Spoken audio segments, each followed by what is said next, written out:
Hello and welcome to Start the Beat with Sykes. My name is Sykes and this is my podcast. Before we get started, I just wanted to take a quick moment to thank everyone who checked out the last episode. If you're one of those people, I hope you enjoyed the conversation and thanks so much for coming back. But for those of you out there who are new to the show, welcome. Feel free to make yourselves at home. And as always, there's beer and soda or energy drinks in the fridge. Yeah. Cheers. Boom.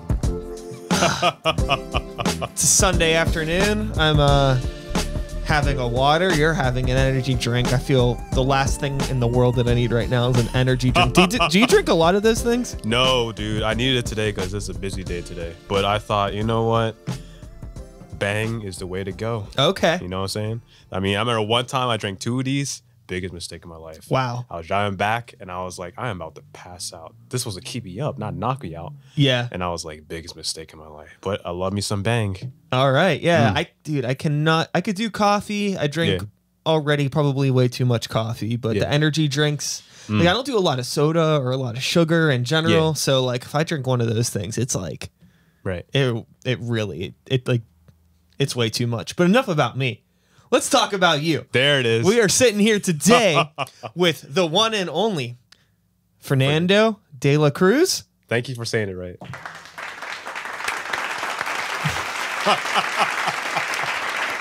I'm happy that you're here. The internet's happy that you're here. Hi, guys. Let's talk about movies. What do you do? Yeah, dude. I'm from Fernando De La Cruz Films, and I like short films, documentaries, music videos, promos. Ooh, the whole shebang. The camera stuff. I love it. Cool. Yeah. I could probably use some tips from you because I have cameras and I do not know what I am doing with them. Oh. But that's okay. We don't got to get into it right now. It's just nice to sit down and chat with somebody that does this sort of stuff. Yeah, man. So let's start at the start. Yeah. You know, when did you decide to get into filmmaking? So it was around like after college. Like I went to school for graphic design, and I did the whole After college, you gotta look for a job, you know, blah, blah, blah, blah. and I went on interviews and whatnot, and it was cool. But when you're in college, you can be creative. But when you go to the actual job, the jobs that I was applying for, it felt like I was sitting in a cubicle, and I was like, do I want to do this for the next 5 years? Am I going to be happy? And I was like, no. So I spent that year trying to figure myself out. And then I remember when I was in college, I was on IPTV, did the film stuff. And then I was like, dude, I totally love music and totally love music videos. So I was like, you know what?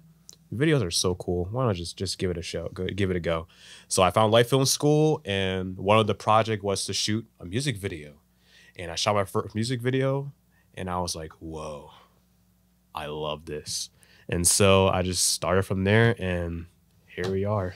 That's super awesome. I think that there's, something that's really scary, I think, about getting into anything with the entertainment industry because it's so oversaturated and there's so many people that are trying to do stuff. Right. But I feel like you have one of the key things that most people that I meet, you have it, and a lot of people don't have it. Oh, thanks. And it's just kindness. Like technical abilities are one thing, but you seem like somebody that's really nice and somebody that's happy to actually show up and put out a product. Yeah. Like over the course of time, I've known so many people that have been, whether they're photographers or videographers, whatever you want to call it. Yeah, there's so many names, man. I just say filmmaker. Yeah. That are technically good, but they just don't show up. They don't take it seriously, or they're late, or they're very just like, you just seem like somebody that actually gives a shit about what you're doing. So I'm curious, even pre getting into filmmaking, like what are the origins of you and just giving a shit? Well, I was brought up just to like treat others as the way you be treated. And, now you mention that, I know a lot of people that are in it, and not all of them. The people that I know, they're freaking chill. Man, shout out to Tom Flynn. I love you. But I noticed that a lot of people who are in business-wise in anything, they're just, all right, sir, this is what we are going to do. And they're so uptight, and it's like, dude, loosen up. Like, tell a joke. Like, you're intimidating the people. My bad. You're intimidating people. Yeah. Like, if you intimidate them, they're not going to want to work with you again. Give them let them know that you look at them more than just a client. You look at them as a person. 100%. And if you look at them as a person and have fun, because when you have fun, it shows you give more passion to it, because it's more than just a job. It's just something you love to do. You enjoy it. So when you share love with the person and share love with the video, it shows in the product. You know what I'm saying? And then the clients feel more happy. Like when they want to have fun, they make mistakes. Like some people, they're like, when they make a mistake, they're like, oh shoot, I made a mistake. Then some of the people that are like shooting, dude, now you messed up the whole thing. They get too overboard over it. So just be chill, like, oh, dude, it's all good, man. Dude, I mess up all the freaking time. So just be chill, you know? Because at the end of the day, if you were in their shoes, would you want to be treated like that? No. Exactly. So you got to look at that point of view too. Like, how would you want to feel if you were in their shoes? And so that's how I do it. And like yesterday, I was shooting a short film, man, and I was like, I even admitted to them, like, dude, ooh, this is gonna be a bumpy ride. And we made mistakes. And one of the actors named Charlie Gray, he kept messing up. I was like, dude, don't, dude, I'm nervous too. He's like, whoa, you're nervous? You're the camera guy, dude. I'm nervous too. But you know what? You just got to give it all you have. And you know what? You're only human. You're going to make mistakes. And then me saying that, it made him feel more comfortable. And he did it again and again. And it took us how long? But he finally got it. And he was like, wow, that's me. I'm like, yeah. See, like, we're all going to make mistakes. Man, I'm not going to say I'm perfect. I'm still learning. This is my second year in. I'm still learning. But okay. You know what? I don't let the years in define what I do. Yeah, no. You know what I'm saying? So just because you're in it a couple of years doesn't mean like you're not good. Doesn't mean you should doubt yourself. No, dude, I know, man, I don't want to put this on you. You seem like somebody that's kind and maybe doesn't swear a whole lot. Yeah. I have a foul mouth. So if I swear too much, I apologize. I always feel bad. I'm trying to be more empathetic towards people that come on the show sometimes because I'm like over here MFing it up and I'm like, maybe that's not the right way for me to talk around people. But with that being said, I know some motherfuckers that have been, you know, doing stuff, maybe, you know, filmmaking for 10 years and they've done like 2 things. Right. Like the length of time that you've been doing something means nothing in terms of just like, are you immersing yourself in this every day? Right. Are you really putting all that you can into this? Right. If, you know, even if you've only been doing it for 2 years, you can have a portfolio that greatly exceeds somebody else. It's just about the amount of work you're putting in the moment. Like what you've done in the past really doesn't matter. It's like, what am I doing today? What do I got planned for tomorrow? Right. Like don't dwell on the past. Exactly. But the other thing that I think it's really cool, what you were talking about in regards to just working with people and being empathetic and understanding where they're coming from. I think that that's a really cool position to be in because whenever you're starting out, you're working with a lot of other people that are also starting out. Right. And, you know, letting them know that it's okay to have questions and it's okay to not be perfect. I feel like everybody's always trying to be perfect all the time. And I find that that's what ends up making people worse at what they do. You know, there's like this this fear, this irrational sort of thing in us that, oh, well, I don't know if I'm going to be good enough. So instead of just trying and sucking at it, I'm just not going to do it. Right. You know, it's that fear. Like a lot of people think like that'd be perfect in every single thing, but dude, you're not gonna. Did a baby learn how to walk on the spot? Nah, it took him how long then, or he or she, how long then?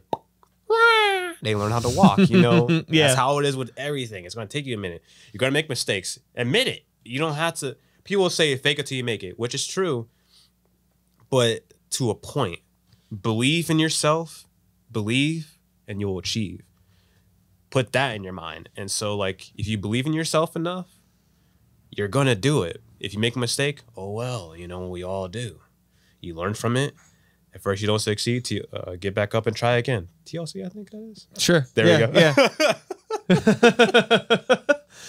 So 2 years in. Yeah. 2 years in. I want to pull up your little Facebook page here so everybody can see it. Where did it go? There it is. It popped up. Okay, cool. Yeah. So you've been doing this for 2 years. You already have like a pretty decent portfolio. You're really good at what you're doing. Everything looks really good and all this stuff. So like, is this something that you're really just like in it every day? Like this is like your life, like your blood. I want it to be my life, but yeah, I'm trying as hard as I can. I still have a day job. I wanted to do it every single day, but then like last year it was crazy, but then I realized that like even right now it's starting to go nonstop, which I'm happy. I'm like, oh yes, I love it. But then after a while, you need to learn to just slow down, because after a while, you're human. You can run out of gas, so you need to take your time. But like I'm loving like what's going on right now, and I want to keep achieving. Like right now, I'm getting into short films and documentaries, because the end, like as you know, is like I work with a lot of musicians, and I'm starting to get into documentaries. The end goal is to make, I guess you could call a biofilm for an artist, such as like Bohemian Rhapsody's example, or All Eyes on Me, Tupac, Notorious for B.I.G., something like that. I want to really get into that. That's my end goal. Is there anybody who you can think of whose story you would want to tell? NF. That's what right there. I love NF so much. NF or any underground artist. Like people want to go mainstream. Like there's a lot of people out there in the underground that they want to be heard, and I would love to find a great underground artist that have potential to be an art. Great, and tell their backstory. Because if you notice, like that right there is what exposes people. Like if, for example, like people didn't even really pay attention to Queen, like in this generation, until Bohemian Rhapsody came out. Yeah, you know what I'm saying? No one really, who's that? And now all of a sudden, so much go on. Like everyone wants to listen, and like, oh my God, who's that? Or no one really pay attention to. What movie I want to see is for Ozzy Osbourne. Oh, okay. I would love to see a movie for that. Yeah. There's a lot of myth and legend around his story. That'd be cool to. I did not know he was that bad. I saw one of his interviews. The dude was like, oof. I just recently got into him because I didn't know he existed until like one of his newer albums came out. Yeah, that's another example. And like, I saw one of his past interviews, and I was like, "Geez, the stories are true about you." Yeah, yeah, quite a guy. I mean, may he live as long as possible, but I'm sure that we won't get a biopic until after he has passed, unfortunately. Yeah, I got you. Yeah, it's just how it is. Yeah. What was your experience finding underground music? Because you have a passion for underground music, you make that very apparent. But everybody always has a pretty interesting story about how they came across it. That's an interesting question. I never got asked that before. So it started when I was in high school, and I wanted to understand something different in music, because I was an outcast. Like I didn't have that many friends, and I was like, you want to find that one music where you can relate with, and I found people might be like, what's going on with you? But I found out that ICP existed, and they were underground, and I was like, I give them mad respect, because they got no respect, because if you heard their music, it's obvious why. They got no respect, and they barely got any publicity on the radios or on TV, and they were able to become multi-billionaires on their own. And that right there, I got into the underground scene that when I was like, this is kind of weird, but like kind of weird music, but I respect them because they showed the world that you don't have to go the traditional route just to get your name out there. Yeah. And so after that, I started to get into Hobson, Tech Nine, and all these other Swizz, if he's still doing music, all these other artists in the underground. And I was like, then after that, I've been stuck with the underground. And plus they are more original, whereas mainstream is like, the mainstream music, especially when it comes to hip hop, to me it's like, I don't even know what to call it anymore. It went from mumble rap, and now it's like, it's always evolving. You know? Exactly. It's always evolving. I'm not hating it, but it's just like, I miss the story. Yeah, I feel you. It's like, it's not for me. It's like me complaining about hip hop now is the same as like me complaining about the new Ninja Turtles cartoon. You know what I mean? Ninja Turtles cartoon? Yeah, they keep on they've been making it forever. Nickelodeon bought Ninja Turtles, and they've been like putting out new series like over the past decade. Right. I haven't watched any of it. I've heard it's good. Yeah. But if I were to watch it and complain about it, it would be the same thing as like, oh, it's not the same as the 80s cartoon, or hip hop's not the same as it was back in the 80s or the 90s, whatever. It's just like, it's not for you. You know what I mean? Like, who's somebody like Ty Dolla $ign is not making music. I am not the target demographic for him, or a 21 Savage, or a Post Malone, or any of these guys. Like, I mean, I have respect for all of them, but I'm just, it's not my thing. So I try to like, there's no reason for me to like comment on it. Right. Other than just like, hey, if you like it, cool. Like, I'm just happy that there are people that are able to listen to any music regardless of what it is and like absorb some positivity from it that they can carry into their life. You know, like that's cool to me. Like if you rock with something, whatever it is, if it's ICP or whatever, I don't care. Cool. If it makes you feel good, great. Everybody deserves to have that feeling. Yeah. In terms of filmmaking now, since you were in this for a couple years, has this changed the way that you think about film or music videos? Is it a little bit harder for you to watch things now? So that's funny. Like I remember when I was in, it was called Back to the Drawing Board. They're the ones that basically taught me how to shoot with a camera. And I was with the group and I was like, why the heck are they always commenting on videos? I can't even watch darn thing because they keep, dude, look at the lighting there. Look at just let you know that forest was in the studio. I'm like, whoa, no way, but can I still watch it? You know, they say all this stuff. Like, can you shut up? I just want to watch this. Yeah, totally. And then now, down the road, now I'm doing the exact same thing. And I'm like, okay, I totally get it now. Like, it's so crazy. Now it's like, every time I see something, I'm like, dude, that could have been shot so much better. It was always this guy was an amateur, or that lighting sucks, or who the heck wrote this? Come on. And now, it changed everything on how I see it. How now I notice like what's real, what's CGI. Like CGI is overdone these days. Or like that. The one thing that scared me is the whole replacement face thing. That stuff freaks me out. Yeah. I don't like that at all. Yeah, like the new Star Wars when they brought like Princess Leia and made her younger. I saw it, I was like, ooh. Yeah, no, I am so not okay with that stuff. It really freaks me out. Yeah, they keep coming with these new technologies these days. But I'm wondering what's going to happen to the films now that COVID is happening. Like, but they're starting to slowly go back up and opening theater. Well, I don't know about opening theaters, but I know drive-ins. Some theaters are starting to open up. Yeah. It's going to be a slow thing, but it'll come back for sure. Yeah. So how you holding up for COVID-19? It's fine. You know, it sucks not being able to play shows because that's kind of like my lifeblood. You know, I have the podcast, which is cool. Yeah. And I still get to hang out with people doing this, just like kind of, it's very low key and chill. And I'm still connected with everybody online and things like that. But not being able to play shows really sucks, especially when, you know, I'm about to release 2 different albums with 2 projects. Whoa, nice. So that's been like kind of it's like, what do we do? You know, like. So you sing or rap? With Sykes and the New Violence, I do rap and yell. I make all the beats. I do all that stuff. And then I play in a band called Grey Walker where that's all yelling. It's just heavy metal. And then I have a new project called Some Faith. It's like dark wave synth pop stuff. And I'm doing all the music. And I have a friend that's singing for that. Can you scream? Can you actually like scream? Yeah. I give props to you because learning how to scream, I tried. Man, every time it messes up the vocals. Like I can sing, but when it comes to screaming, it's like I tried and it's like no. It's interesting. It's a different.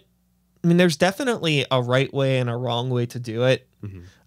There's techniques that you can learn. It's a different. I think the thing that most people mess up when they're trying to start screaming is that they're pushing themselves a lot harder than they actually have to. And I think that maybe that happens with singing in a lot of cases too. Yeah, a lot of them sing through the throat. Or through the nose. When you sing through the diaphragm, that's what messes you up. Like a few example that sing through the throat is Demi Lovato sings wrong and she keeps singing and she got how many surgeries done. Even Christina Aguilera, she's known, nobody believes this, but she's known for singing wrong, the violent way. But she can sing. She's phenomenal, but she's not singing the right way. But, you know, only when Mariah Carey, she blows my mind. But to me, it's like one of those things where, like loud, it doesn't mean that you have to push harder. Like you can project louder, actually by like relaxing and letting. I'm not a doctor. I don't know what any of these parts are. I don't know. I'm not like classically trained in any sort of way. It's just over time I've like started to learn that actually it's been easier for me the less that I do, the less I try to really dig in and push myself, I can actually do a lot more. Gotcha. That's sick, man. Lucky you.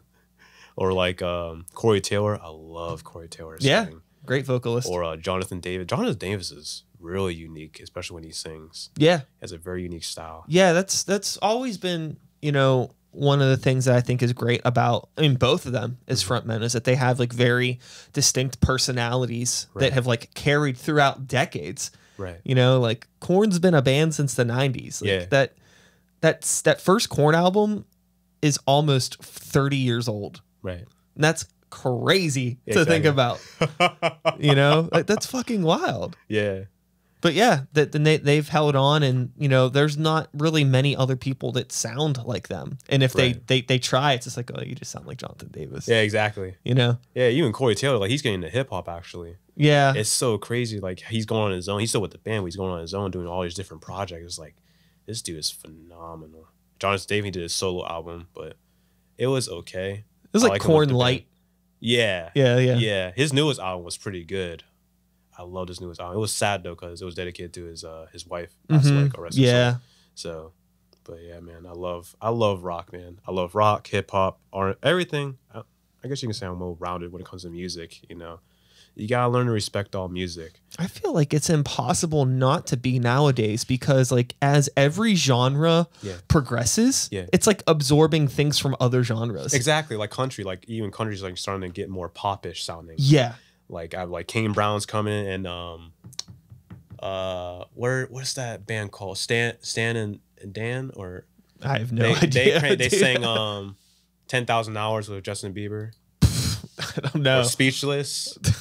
It's way over my head. Dan and Shay, that's her name. I have no idea who you're talking about. Wow. They actually, I believe Dan and Shay are actually from Pittsburgh. Okay. If I'm wrong, guys, just tell me. You can tell me off in the comments. But I'm pretty sure someone told me that. I have no idea who you're talking about. Wow. Yeah. If you played a song, I bet you would know them. Maybe. Oh, Speechless.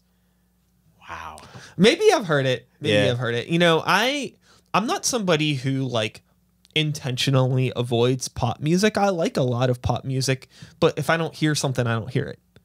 So that's pretty much it. And I think now with maybe that's one thing with COVID, I'm not like out all the time. So I'm not like in restaurants or at bars listening to music that I didn't put on. Right. I'm here all the time. So I'm just listening to the same fucking 5 metal records over and over again. Gotcha. I'm not like getting new music that way. And, you know, if I'm at work or something like that, I'm just listening to podcasts. I guess there's no like exposure to music in the way that I used to have. That's it. I literally just didn't think about that until just now. So yeah, I have no idea what pop music sounds like now, I guess, because of COVID. I have no idea. Even like MGK, he's dropping like a pop rock album. He dropped a new song a couple of days ago. It looks exactly like how punk rock used to be in the 90s. And I was like, that's fun. It is cool. It is so cool because I didn't have respect for MGK until he started getting into rock. Because to me, he's a good rapper, but he's more of a rock type of artist. Yeah, I think that I would appreciate MGK kind of leaning into like just being a corny white dude because like he kind of is, but not in a bad way. That's just who he is. Right. And like, you know, I don't really get this whole kind of like tough hip hop persona from MGK. Right. I get more of just kind of like I picture him as just like I like having fun. Yeah. I'm gonna tour with Fall Out Boy. This is me. Like cool. Do you be that guy? Right. Don't be the like try to get in a hip hop battle with Eminem guy. You're not that guy. That's when I lost respect from him. But I mean, he can hold his own. He can write a fun song and had some fun little digs. Yeah. I got no problem with MGK.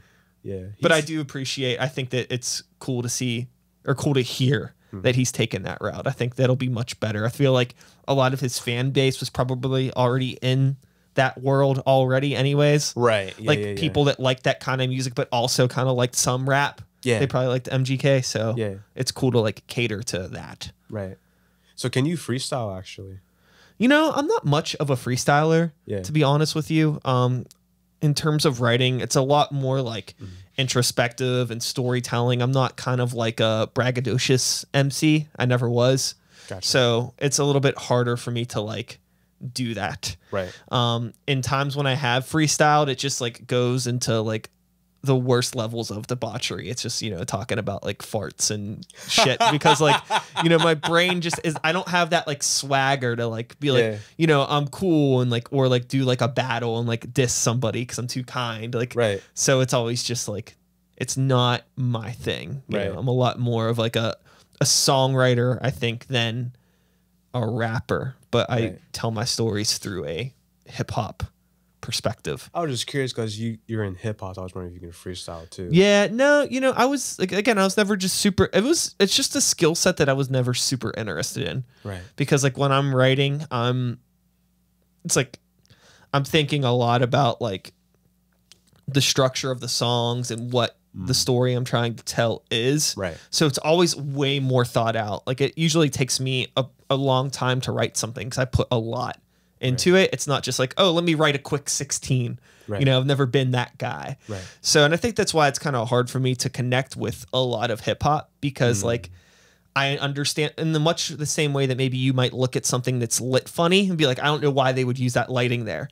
You know, like I can hear somebody spit a verse and it's like people will brag about just being able to drop 16 real quick. And it's like, well, you're not talking about anything. I guess this is cool. And a lot of people that are listening to it may not give a shit that you're not talking about anything. So it's kind of like the mood. A lot of people use music as a wallpaper. You know, it's not like they're trying to, they don't want no fucking feelings or story to come out of this. You know, it's more, it's like, it's on, it's fun. I like it. And I like music like that too. Yeah. But for me, it's, I approach it differently. So I just never even bothered to really get into freestyling or even trying to like hone that skill because it like uses a different part of your brain. Because I know some dudes that can like freestyle their asses off, like really, really good. Yeah. Really good. And they can't write a song for shit. I think that's the issue right there too. Like a lot of people, the one person I do give bad respect to, God rest his soul, Juice WRLD. I didn't know, like I saw one of his interviews, the dude was rapping for like 2 hours nonstop and they made sense instead of like going all over the place like some freestylers do. And he was able to go into a studio and a lot of the songs that he made were freestyles. He made hits over and over in 4 minutes at like 18 or 19 at a very young age. That is rare. The last one I was able to do that was like Tupac or Notorious B.I.G. There's always anomalies in terms of anything, like those people that are just so good at doing everything. And like that's what makes the greats great. Right. You know? In terms of you as outside of filmmaking, do you have any other hobbies? Do you find yourself to be much of a musician? Sorry. So yeah, I used to do hip hop back when I was young, and that's what got me into music, music videos, because like I used to perform way back when I was in high school. Not that long ago, I guess you can say. I went to talent shows, and I did hip hop, and I always got second place. Yeah, but to me it was a college because not people can get even second place. And then like what really got me into it was my mom. Like my mom, like she used to sing all these songs. I got into the studio. I remember when I was a kid. I remember when she dropped her first CD. I was like telling everybody because I thought she was a celebrity. My mom just dropped her first CD. You should all buy it. Your mom did music. Yeah, and that's what got me into it. And that's like, awesome. I saw her, and like I started to like write music by myself, and then learn, and then it just got stuck. But back then, I was more into hip hop. But then as time went on, I got more into video. I started to get into more pop, R&B, or singing. And now, like, I developed a higher range because people think because my voice is deep, they're like, "You're a bass." Nah, man, I'm a tenor. Like, I love those. I have no disrespect for people that can hit those low voices because those low voices are, you know, they can get really they can give you that emotional feel. But when it comes to those high notes, it's freaking crazy how people can go so high, like Ariana Grande. Yeah, you know what I'm saying. So, yeah, I love how people. I give mad respect for people who actually give effort into singing instead of relying on autotune. Which I'm not against autotune, but use it as a tool or to make a certain emotion in the song. Yeah, not like all the way, which is a lot of even hip hop songs. Relying on autotune is like, oh, you understand what you're freaking saying, you know? So, yeah, I've said this before. I think that I think it was actually a couple weeks ago when I had Inez on the show. We were talking about mumble rap, and I was like, I had this conclusion that I think somebody was just kind of like in the studio, like getting ready to record something, and they were just like testing some stuff out. Yeah. And like, okay, like we just want to see is like, can you just check the mic real quick, see if this thing's working? And somebody was like, all right, cool. And they were just like, and then like that whoever was engineering was like, yo, that actually sounds kind of hot. And the person in the booth was like, what? Really? And they're like, yeah, let's just roll with this. And it was like an accident. Just mumbling through auto-tune was an accident, and somebody just rolled with it. And then it created a whole wow, that's wild. You know, and it's like you remember Crisscross? Yeah. It's like, you know, like one day they decided they were gonna, you know, wear their shirts and their jeans backwards. And then everybody else saw it and started doing it. Right. So it's like, you know, one dumb little thing. You know, like one kid comes to school wearing like, you know, mix matched Converse shoes colors. And then the next thing you know, everybody's fucking doing it. So that's what did that. Okay. So it's just like these weird little things, like somebody does it, and I feel like with enough swagger and confidence, you can make any ridiculous idea successful. Yeah, like how Nelly did the whole Band-Aid thing on his face, and then that started people doing the Band-Aid thing. Yeah. Oh my gosh. Yeah, fashion's a really interesting thing, and fashion can definitely transcend over into music or even in film. Like, you know what I mean? Like,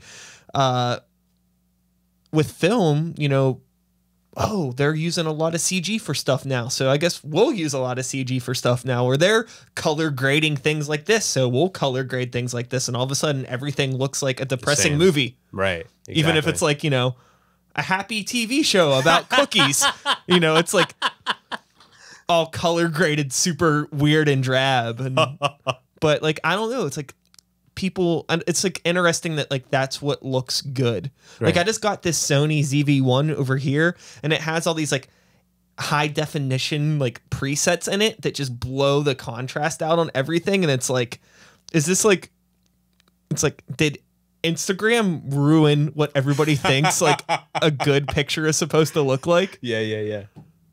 Yeah, the best way to shoot with video is to shoot as flat as possible. That way you can take it in post-production, color grade it, and then that's what gives you that cinematic coloring. Yeah. It's all about color grading and lighting. That's what makes those cinematic type of color grading. But now everyone's trying to do the whole CW thing, like Riverdale or The Flash, The Arrow, that type of color grading. Now all TV shows are like that, you know. I love Riverdale. Riverdale's great. Yeah, I just got into that too. I didn't know it was that good until... holy crap, I was stuck. Yeah, I was not aware at all. I didn't expect it to be like as dark as it is. Yeah. And my girlfriend was watching it, and next thing you know, I'm like, I'm in there. I'm in it. I'm ready to go. Yeah, I'm excited for the 5th season that's coming out. Or like the new Lucifer came out recently. I haven't watched that. Is that pretty good? Oh my gosh. I say, I am Lucifer. I'm like, every time he does that, I'm like, I did not expect that. Like, oh my gosh, the dude who plays Lucifer, he puts his all into it. It's like, it's so crazy. I love Lucifer so much. Or what else is out there these days? Or Stranger Things, that's pretty good. Yeah, I like Stranger Things. Yeah, so there's a lot of good stuff out there. Netflix is killing it, especially during COVID-19. So, yeah.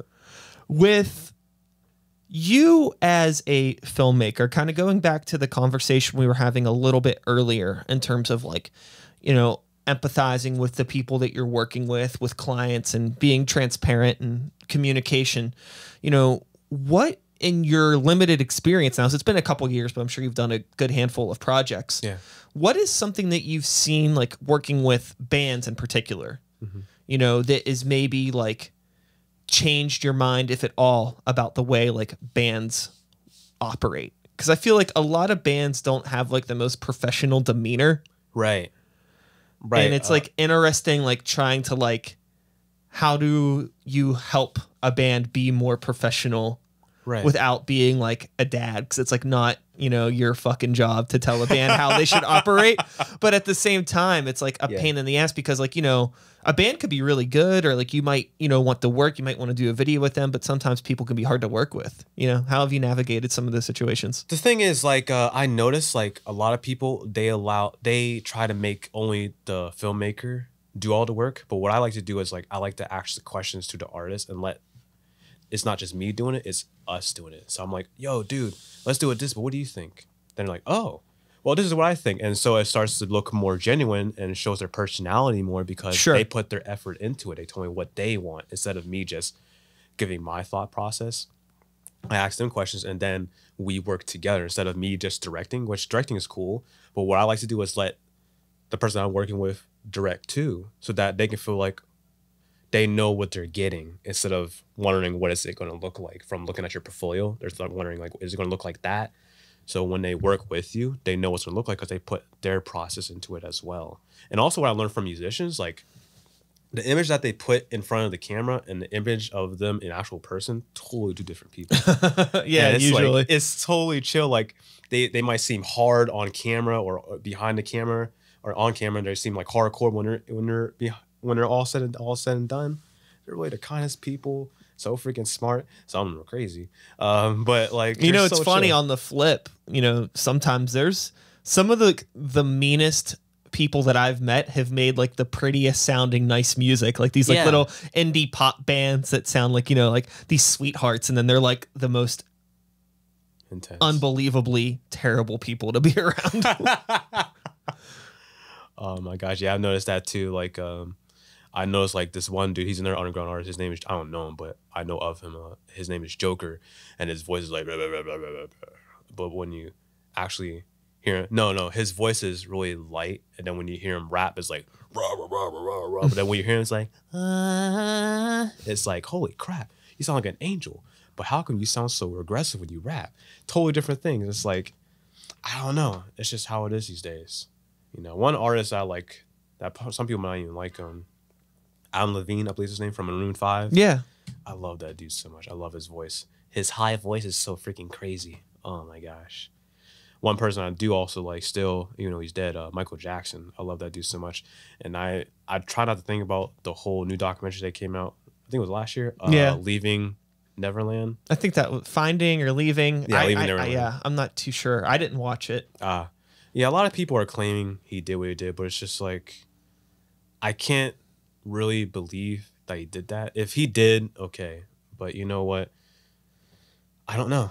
You know, it's hard to say because he's gone. You know what I'm saying? So I understand they want to give the people of what happened, they want to give them like an answer. Yeah. But like, it's already gone, you know? So I find it really hard for me to like, I don't like knowing about like artists' personal lives because like, it's just not something that interests me. Like I feel like sometimes, I mean, I can't communicate this with the Michael Jackson situation because who the hell knows happened with that. But just in general, yeah, right. Sometimes I think people expect too much of artists. Like they, why does every single artist have to be this great person? It's like most people get into making music and doing art because they're already fucked up in one way or another. That's true. You know, and they're going through something, you know what I mean? And a lot of times these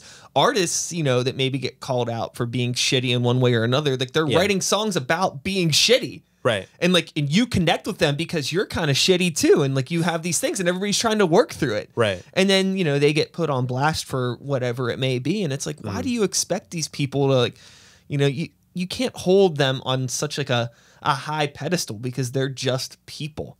Right. And I'm just not really into that like whole concept of like looking up to people or having heroes or expecting like that of like artists. You know? No one's perfect. We're not all like, we're all human. You know, everyone makes mistakes.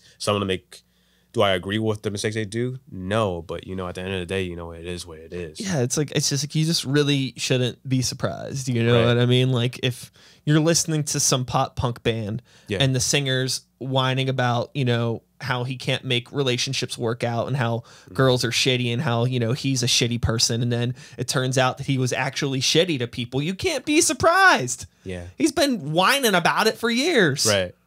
Exactly. Like I was talking about like recently I did a post on Facebook. I just did a freaking post saying Michelle Obama's podcast is phenomenal. Everyone should listen to it because it's very motivational.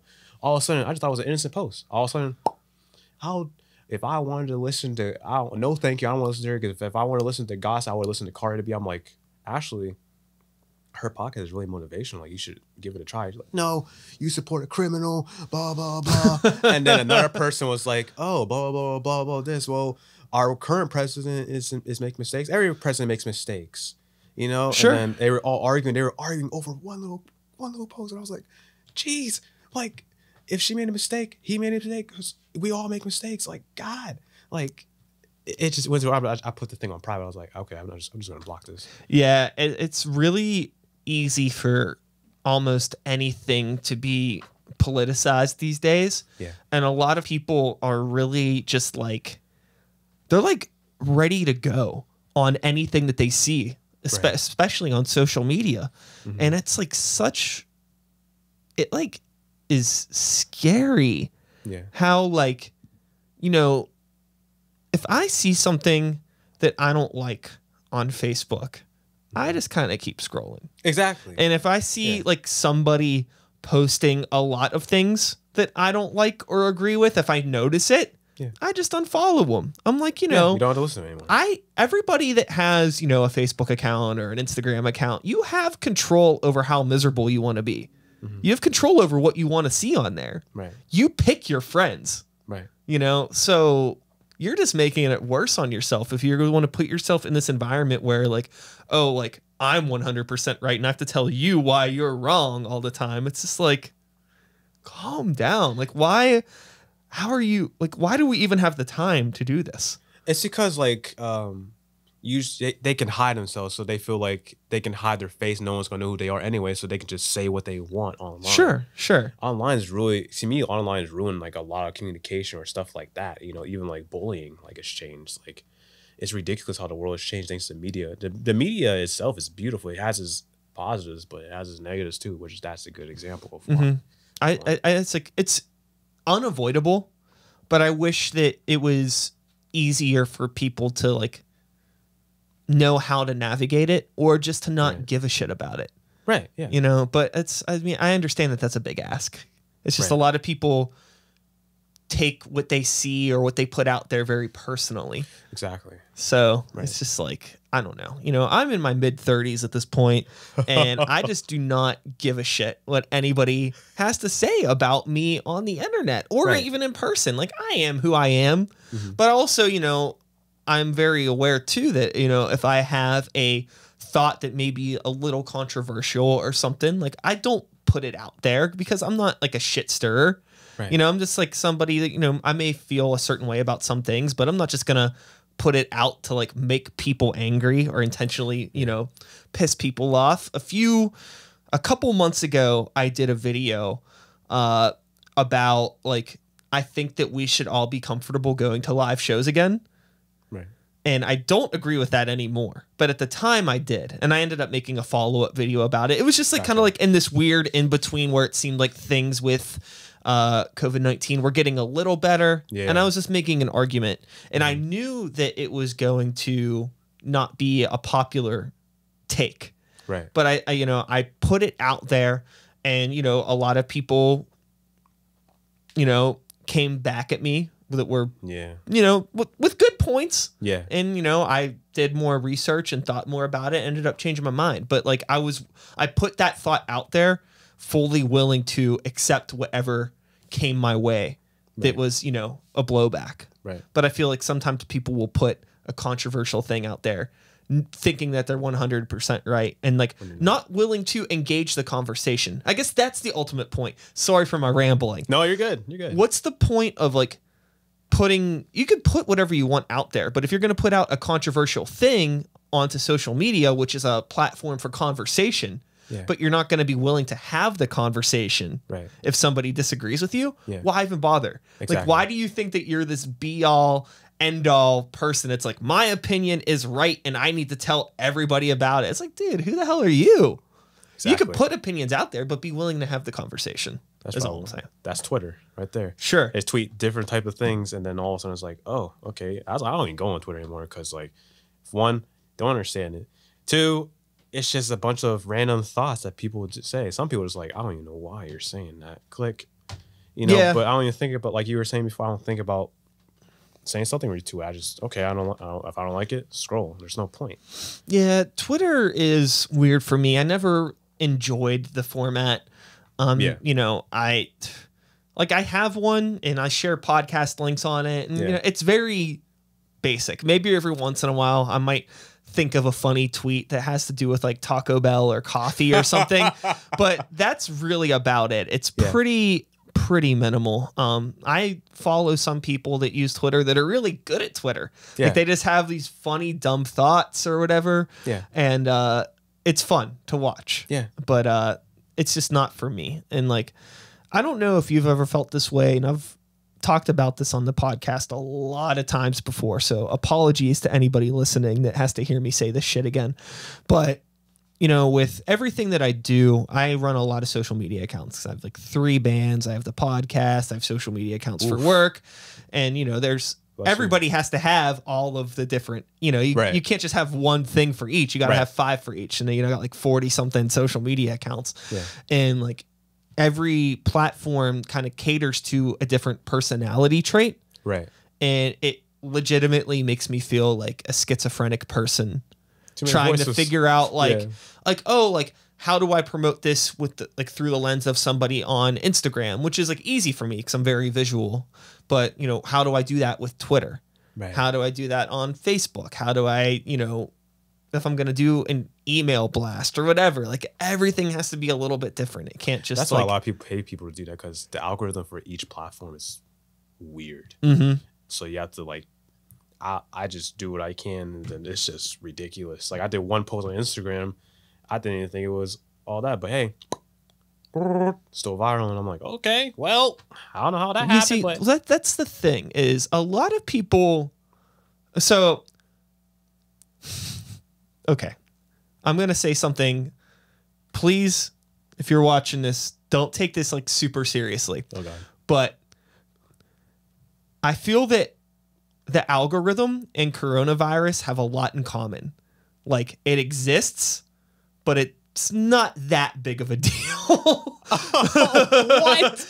Like I don't think that the algorithm exists. Gotcha. Yeah. But I don't think that it is like this be all end all that everybody a lot of people kind of blame the algorithm a lot of times for like their posts not doing well. And it's like sometimes what we're posting just isn't interesting. That's why sometimes you could post something that is simple and dumb, but it does really well. But it's because it's something that people connect with. Like if you're doing something that's too self-promote-y, it's hard for people to connect with it. So they're not going to engage with it. Like people are seeing it. I don't think the algorithm's always blocking everybody's stuff. I just think that it's genuinely not posting engaging content versus, you know, blaming it all on, oh, my stuff's getting suppressed. It's like, no, your song just sucks. I'm sorry. Like, I love you, my friend. Yeah, but it's just maybe the song isn't good. Yeah. Or maybe the artwork that you have attached to the song isn't good, so people aren't clicking on it. Like, dumb things like that. Like, you got to really think about it, because you have that split second to get somebody's attention.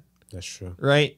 And it can be really hard. I find that, like, music is such a hard thing to promote, especially when nobody knows who you are, because you can't just listen to, I mean, some artists, I guess you can listen to 5 seconds and you've heard it all, but a lot of artists you can't. Like, you know, for somebody to really understand your story, they got to commit to like 3-4 minutes of time listening to your song to really get the full picture, to fully understand it. And maybe even they need more than one listen to really get it. Whereas if you're a visual artist, like you can have this beautiful painting and someone can look at it for 15 seconds and be like, oh, that's a great artist. But it's really hard for people to listen to just 15 seconds of a song and be like, oh, that's a great musician.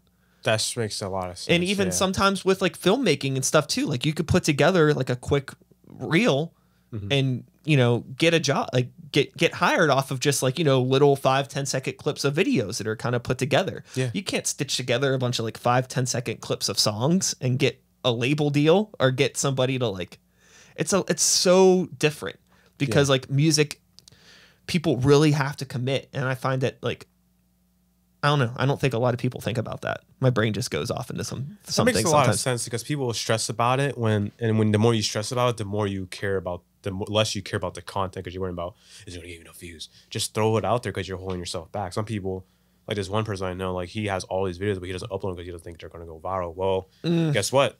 Just throw it out there and see what happens, you know, because you never know. One might hit, and then when one hits, now you know what is popular, because you wouldn't know until you actually just did it. Yeah, I mean, you got to see what works. Like, it's like, it's one of those things where it's like listen to yourself in this situation, right? It's like you're telling yourself that you don't know what works because you don't know. Like, he has no idea what works and what doesn't work. But he's convinced himself still that the right thing to do is to not upload it instead of just letting the public decide and letting them tell him what's going to work and what's not going to work. Right. But it's a really hard thing, I think, for some artists to overcome that, because I think that like the reasons why different artists get into doing things, it's going to be a little bit different for everyone. Right. And I feel like for some reason there's like a thing where like the numbers game really messes with a lot of artists. Right. Like some people don't want to make stuff just to make stuff. It's like, if I'm not hitting numbers, then I'm not successful. Right. And I guess I get that to some degree, but like, I don't know. Like, I started making music before YouTube, so numbers aren't a big deal to me, you know? I gotcha. So like it was never a huge concern for me. You know, if something's going to blow up, it's going to blow up. You know what I mean? Like, most things that go viral, I don't feel like you can't like plan it. I guess to some degree you can, but a lot of times things just happen. Randomly. Yeah, exactly. You know what I mean? Like Rebecca Black with that dumb Friday song. Hey, yeah. She went viral. Like, it was like, you know, like that was like the whole story of that was just kind of like this fun little, like, kind of like teeny bopper project thing. And they just like, you know, put it up. And then, you know, she woke up the next day and it had just like totally blown up. Yeah, exactly. Nobody planned that. Yeah. There was no strategic marketing trying to make this go viral. Shit just happens. Yeah. So I feel like the best thing that you could do is just be yourself. Yeah. And release stuff. Right. That's it. Because that's how it was back then, before social media even existed. People just sang outside of barbershops, or like the Jonas Brothers. I believe that's how they got found. They just got found in a barbershop, and then no one knew this was going to happen. And now look at them. They're freaking famous. You know, back in the day, like the Temptations, the Five Heartbeats, Jackson 5, all these New Edition, like they didn't have all this. But now the game has changed. And then like people think like you have to have all this professional stuff when you don't. No. Like even having a podcast, people think you have to pay for all this and that. You can have Anchor FM now and have a podcast for free. Yeah. You know what I'm saying? There's like so much things that are out there, but you just got to utilize it and not hold yourself back. Yeah. Because you don't have it. I feel that there are people that pay just a little bit too much attention to like big, like mainstream artists. They don't have any connection with underground artists. Right. So the idea of doing something on an underground level doesn't exist to them. You know, they've never heard of an ICP, or if they have, they don't understand it, how that band operated on a DIY level, or other artists in that realm. You know, they're just thinking of the big stuff that they're seeing. So it's like, you know, there are artists that aren't Tekashi 6ix9ine that are, you know, making a lot of money on YouTube that you've never heard of. Right. And that are probably doing it on a much smaller scale. It may not be as much money, but you can do it. And I think that looking at that sort of stuff too much, like with me and podcasts, you know, like I don't listen to any really underground podcasts, to be honest. Like all the podcasts that I listen to the most are pretty much like the top tier bullshit. Like everybody listens to these podcasts, millions of downloads. So it's really easy for me sometimes to be like, oh, like my podcast isn't doing good because, you know, this video only has like 1,000 hits on it. But that's a lot of fucking things, especially like if we scale it back to like, well, who am I and where do I exist? You know, I am not on this level of like, I'm not talking to super famous people and like getting millions of hits. That's true. But I'm talking with local musicians in the area here, and, you know, filmmakers and things like that. And it's like, okay, you know, if I do a podcast with Inez, you know, and it gets, you know, 3,000-4,000 hits, that's a lot, I think, considering like how often, you know, are we playing shows to those many people? Right. And some people don't even get that much. So, yeah, you know. So but it's easy for me to think that it's nothing because I'm always looking at stuff that is like millions of hits. Right. Because the stuff that I'm seeing what they're getting. And it's like, oh, this podcast has been up for an hour and it already has more downloads than every single episode that I've ever done, you know, like that sort of stuff. But you got to put yourself back into where you are. And I think it's easier sometimes for maybe punk bands or rock bands because like there's kind of a glamour to that DIY, that underground, that griminess, like, you know, struggling, working your way to the top. There is no glamour in terms of like hip hop or the world of pop. It's like, if you're not at the top, you're nothing. And I find that mentality is really hard for a lot of people in that world. That makes a lot of sense. Yeah.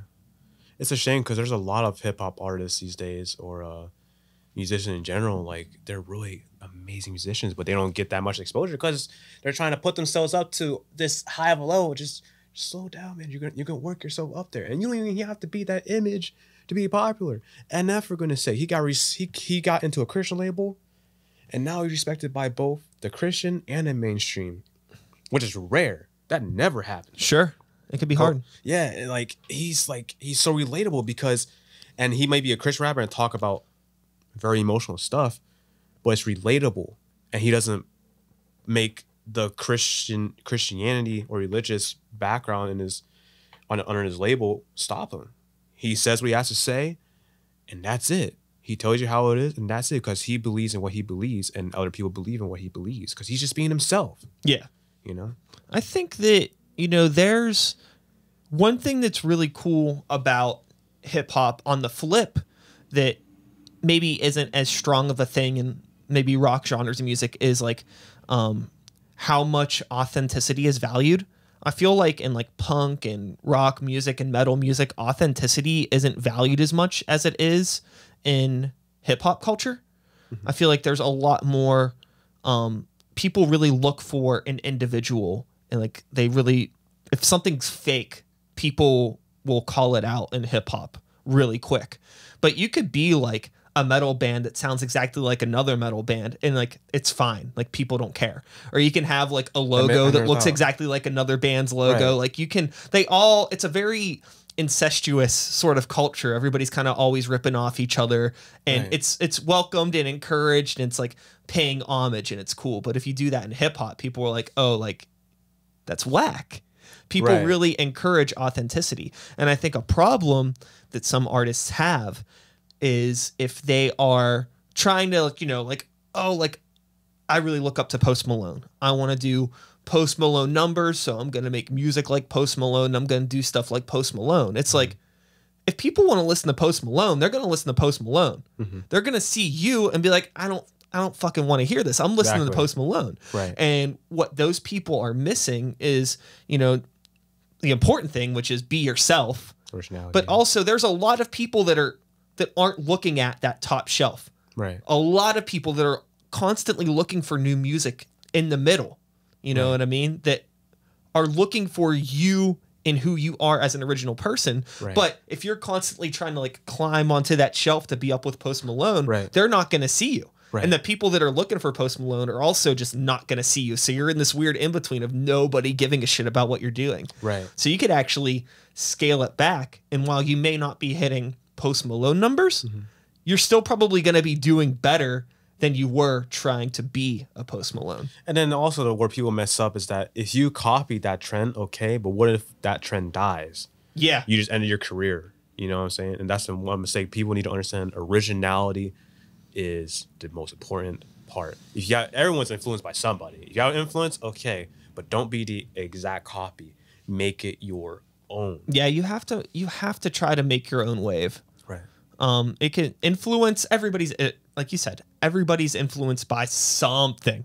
Right. But if you don't have your own wave, you're really playing a dangerous game because like you said, like I don't know. Like if you don't have your own wave, then I guess you don't have much to say. So if you don't have much to say, how long do you think you're going to be able to keep up this facade? Exactly, because there's like, okay, but Post Malone already said something like that, so what do you got to give? You sound exactly like him. What's the difference? I don't want to listen to you anymore. So I want to go to the original because he's still spitting out music that are totally different. Mm-hmm. What do you got to say? you know. The interesting thing too with hip hop culture now is how everything is so like single based. So it doesn't take as much work, I think, in some regards. I mean, like, I feel like anybody with enough time and a little bit of money can they can get a good beat. They can get something that recorded really well. They can write one song. Most people can probably write one song if they try. They can get a really good video shot for it. And like it can look great. Right. But then following up with that, keeping up with it. I think a lot of people don't anticipate how much work goes into it, how much planning goes into what everybody's doing. You know what I mean? Like, even when I see artists that are like only dropping singles, it can seem like, oh, they're not doing much. They're just, you know, they put out one song. What's the big deal? It's like, well, they probably filmed that thing like 6 months ago, and they probably have another 4 or 5 in the chamber. They're just constantly, it's a lot of work actually doing the single thing, instead of like, oh, like, well, I'm going to record an album. We'll shoot a video or 2, and then we're going to push all that together. Right. Now it's like every single music video that you put out, or every single song, you have that effort behind every single one. And if you're doing it every month or every other week or whatever, it's like you're promoting a new album. You're putting that same energy in. Yeah. And that's a ton of fucking work. Right. People don't understand how trending songs, like, it takes a lot of work to make those hits. You know, sometimes you make a hit and it's not going to be trending as much as you thought it was going to be. So yeah, I give props to people that can make a bunch of albums. Like, I think LPs are cool, but I remember a long time ago, a friend of mine was saying, like, he thinks all artists should do EPs. Because it's just a little bit, because now singles are a big thing right now. So it's like, just do as much as possible. And as you do EPs, you can make albums upon albums real quick, because it's just like 3 or 4 songs in one album. Yeah. You know what I'm saying? Yeah, I've already talked about this once. I'm old. I come from an era of the album.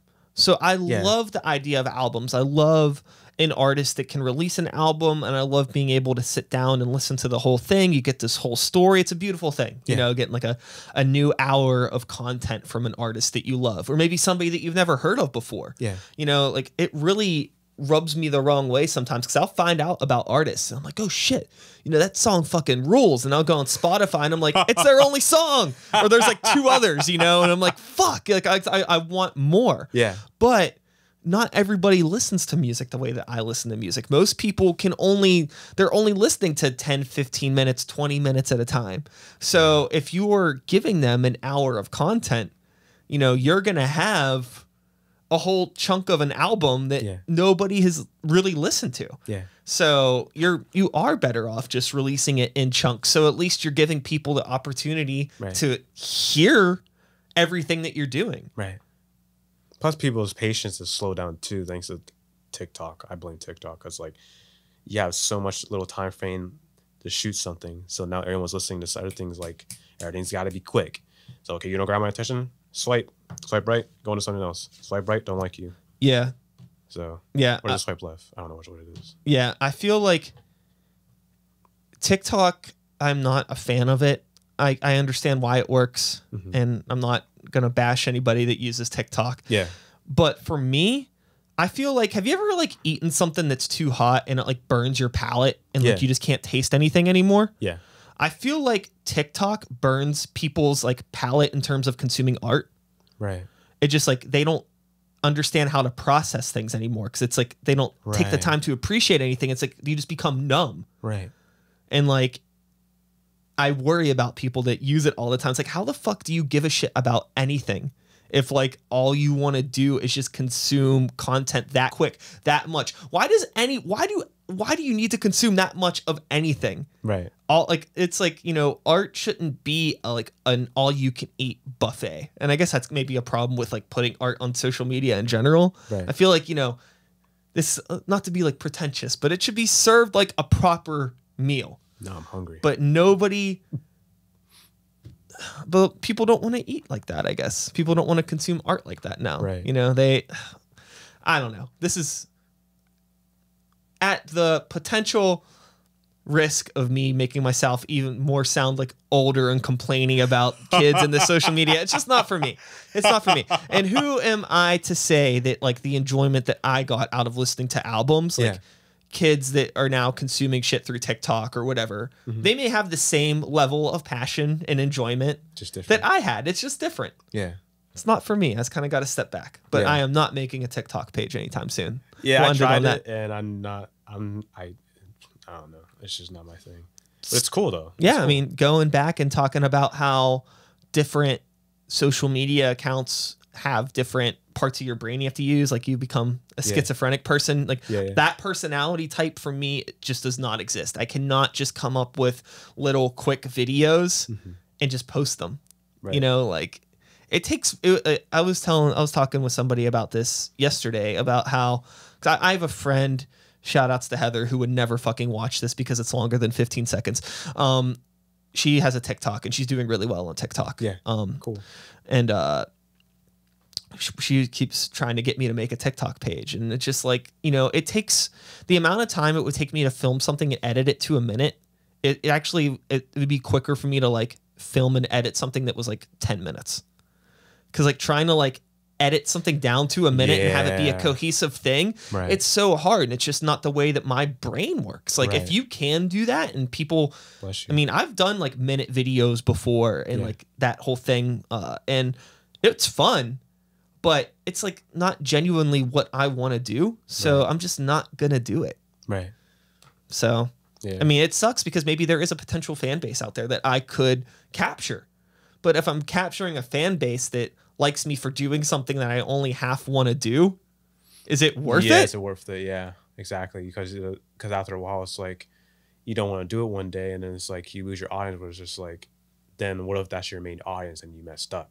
Yeah. So I understand what you're saying though, because I like for me it's the same thing for like Twitter or Snapchat. Like I try to get on Snapchat, but it's just like, you know, I'm just not really into it. But it's hot right now, so it's like you got to give it a try. Or TikTok, I tried. It's entertaining what they do on TikTok though, but it's just like even with ridiculous. I mean, I've watched watched Stacy go through TikTok and she showed me some stuff, and there's a lot of funny stuff. There's funny pet stuff, funny dance stuff, cute couples doing things. Like some people are really good at like creating content for it that I do think is enjoyable. Yeah. But it's just not for me. Right. And I still think that like being on that too much is just like, whoa. Like it's like have you ever watched there was a show, I think it was Adult Swim, it was called Wonder Chosen back in the day. No. It was very like Tim and Eric-y. Did you ever watch Tim and Eric? You know, like okay. Have you ever watched like a lot of Tim and Eric? I wasn't a fan. Huh? I wasn't a fan. Okay.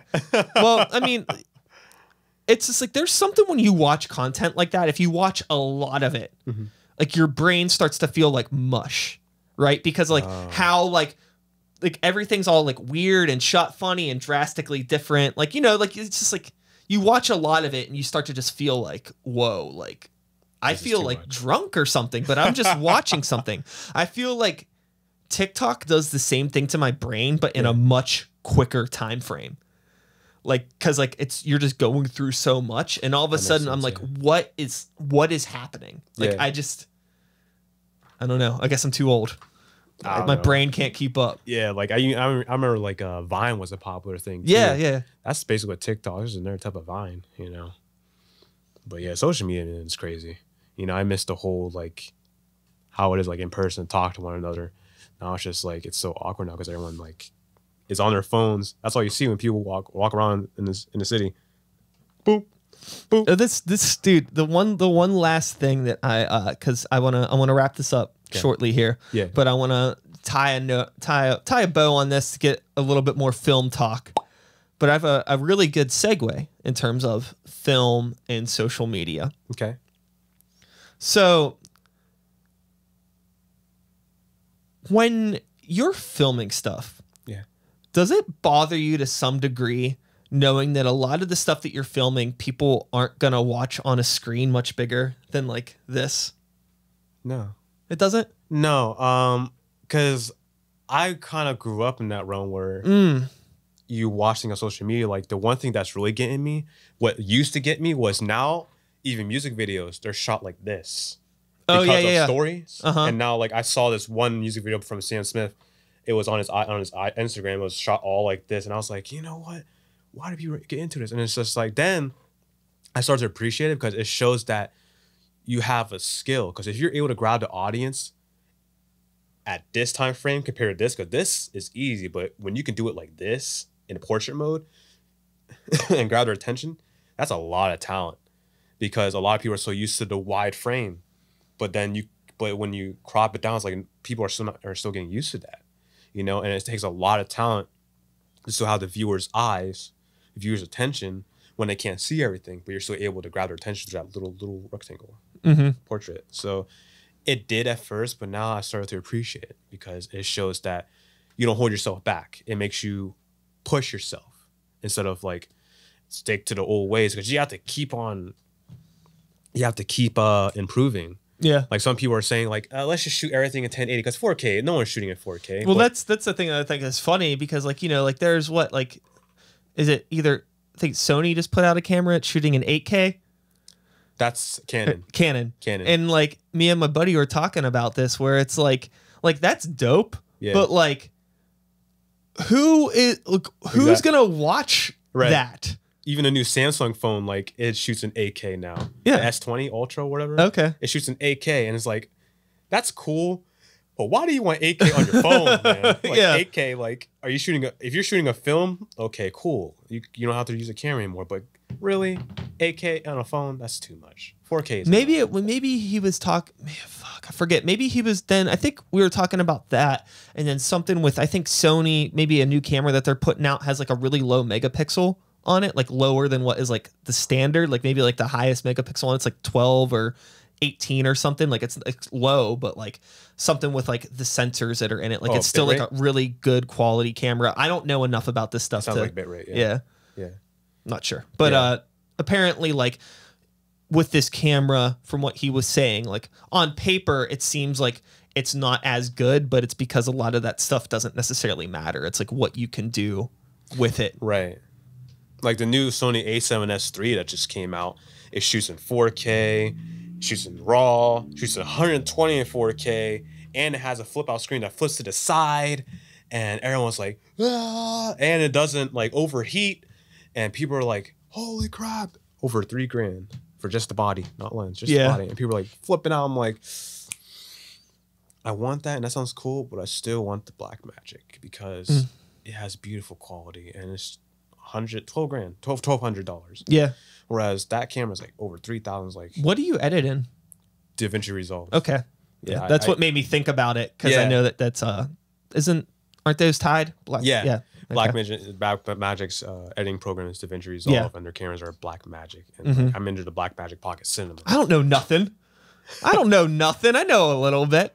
Feeling good. Okay, that's cool. Yeah, I edit in Premiere. I tried downloading DaVinci Resolve just to check it out. Yeah. So I heard like the color grading is supposed to be like the bomb. Yeah. But also like all I really do is this podcast. So I'm kind of like, I don't know if I need to, I'm not super sweating it. Yeah. That's the other thing that made me think about asking you that question too, in terms of like the quality. Cause like sometimes I'm like looking at things and I'm like, oh, you know, like that image quality isn't as sharp as it should be, but it's like nobody's ever going to even probably watch it on a screen that's even this big, you know, like, I like sweat over these dumb details that are like, but it's because I'm passionate. Exactly. But 9 times out of 10, you don't have to worry about as much, but I still say, like, for example, Marcus Brownie, he's a YouTuber. He uses a 10K red camera to shoot YouTube videos. Now, here's the reason why. Now, he does that because, of course, high resolution. But then again, also, when you upload to YouTube, YouTube has a habit of compressing, so it makes the quality go down. So he shoots it in 10K so that the quality looks still good, both on the phones and the computer. So I was like, that makes sense, but that's still a little bit much.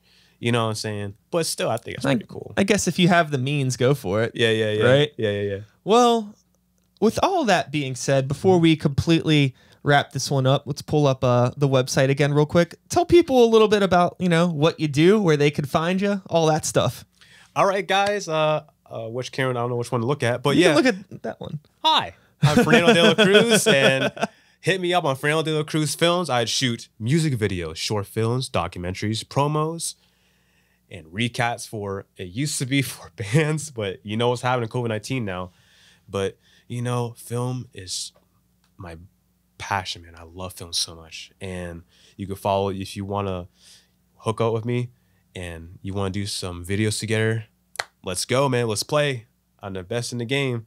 Nah, I'm not going to brag about myself, but like, I just really love it. And if you want to work with me, I would totally appreciate it, man. You can follow me on Facebook, my website, Fernando De La Cruz Films, on Twitter, even though I'm barely on it. You can follow me on Instagram. So the biggest one right now is Facebook, website, YouTube. Follow me on YouTube. Follow me on YouTube and Instagram. Did I say that twice? I think I said that twice. Yeah, that's all good. Gotta drive the point home. And with all that being said, thank you for taking the time to come by today. I know you had a busy day. I appreciate it. Yep. And yeah, I'm looking forward to getting this out. It was good chatting. Yeah, and I think I'm going to do my outro. Okay. So what do I got to do the outro? I got to push this button and talk. See ya. And that is all, folks. Thanks so much for being here. Fernando, I really appreciate you being here, dude. I'll be back again in a couple days, next week. Next week. I'll be back next week with another episode. Same time, same place, same channel. You know the drill. My name is Sykes. Start the beat 2020. Woo, woo. Thanks for listening. And we're done. That's a podcast. Cool. Oh, that was fun. All right. Yeah.